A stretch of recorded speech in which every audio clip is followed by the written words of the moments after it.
Ayaye, inakuwaje? Presenter Sike the Don hapa, siku zote zaidi yangu anasema ni Bonoko. Kazi kazini, uhondo mashinani na mitaa kabisa, lazima ujue ni kipi kinachojiri kwa sasa Kenya. Mbali na kuchukua kadi, kuna mambo ambayo yametokea kuhusiana na makombe. Na juzi kati bana, kuna comrade fan na wenzake hivi kwa ameenda tu kwa nature.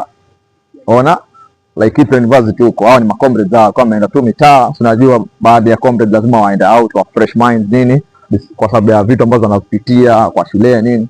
So after kwenda huko masehemu kuna manecha nini, kuna incident ili happen, alafu dogo moja bana akachimba na kakata, unaona. So after hiyo incident ku happen, wanafunzi zake walikuwa wameenda nao out, wakajaribu kuripoti kwa shule, waka make calls, ona angalau wapate huduma za haraka kwa ajili ya kumokoa mwenzao ambaye aliweza kupoteza maisha on the spot. So baada ya kupigiwa simu bwana, dereva anakuambia ni weekend bana, mimi sifanye hiyo kazi siwezi enda ama ni wewe mtoto au mwanafunzi kwa ujumla, unaona. Alafu tena pigwa tena simu, anasema gari haina mafuta, shule ya kusaji mafuta, unaona. Gari dereva, assuming that wewe ni mwanafunzi wako kama ni mtoto wako, ndio umepigiwa simu bana, yuko shule fulani ambapo mtoto wako kuna hivi na hivi, ndio mchukue, alafu unasema hakuna mafuta, unaona. Sawa, mbali na mafuta basi unasema ni weekend. Cha kugadhabisha zaidi unasema ni weekend, hauwezi fika ukasaidia. Kwa sababu ya ghadhabu hiyo, wanafunzi wakazidiwa na jazba, wakaona hapana, hii haiwezi, ona hawezi kuwa vumilivu tena, hawezi kuwa vumilivu tena, wakaingia ground sasa, streets, wakistrike kuhusiana na chuo kwamba hawakuwajibika kusaidia comrades mwenzi wao, ona. So strike hiyo ilijumuisha wanafunzi wengi, mafreshers, masekondia, matadia, mafotia, mpaka hata maybe outsiders walijumuika ili kusaidia maisha, like kuchangamsha ground, wajue kwamba hiki kitu happen haifai, na shule yafai iwe ange iamke iangalie ni watasuluhisha vipi hili jambo. Lakini cha kuhuzunisha ni askari walifika, na kwa sababu wanafunzi walikuwa wengi, wameblock hiyo Nyahururu, hizo barabara huko, askari wakaja. Walipokuja, kawaida kitu kiapi ni kama hicho, amwezi letwa polisi hawa makanjanja hawa matraffic, sana sana wanaletwa GSU.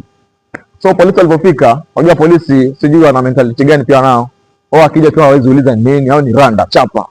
So comrades waligongwa, comrades walichapwa, wengine wakapoteza life, unaona. So after kuona hiyo kitu imekuwa na hiyo taharuki sana, wengine wakaingia mitini, wanatafuta ndazi ili waweze kujistiri, kwa sababu wasipitie kichapo. Lakini amini usiamini bana, askari walienda door to door, unagongoa mlango hiyo street, kupatikana kuna makomrade chapa, wengine walipoteza maisha. Na kuna video ambazo zinasambaa mitandaoni zikionyesha hali halisi ya wanachuo wale kipya walichopitia. Na mimi binafsi ni swala ambalo serikali inafaa wasimame na wazungumzie kwa kiukweli. Mbona mbali na kwamba kuna mwanafunzi alikuwa ameenda kuona nature, kujirefresh, alipoteza maisha, lakini kifo chake kilichangia, unaona, watu wengine ama comrades wengine wapoteze maisha kupitia kichapo cha polisi, unaona. Yani mnajaribu kusaidia watu, alafu then askari wanakuja tu all of a sudden wanawadhibu nyinyi, wanaoa nyinyi tena, kwa sababu ilikuwa mnajaribu kuonyesha shule kwamba hii ndio ilikuwa ni njia shule mnafaa mfuate, unaona. Hii ndio njia ilikuwa na shule inafaa ifuate. Haiwezi kuwa kwamba shule inakosa mafuta, dereva anasema ni weekend, wakati anajiria mikataba akiandikishwa na shule hapo ambapo weekend afanye kazi.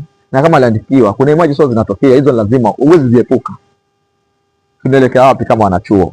Hii story uwezi pata kwingine, it's only Idara Media ama Presenter Sike the Don hapo YouTube. Ifuatilie na utaona ni mengi tuliokuandalia. Zaidi yangu siku zote wanasema ni Bonoko Sike.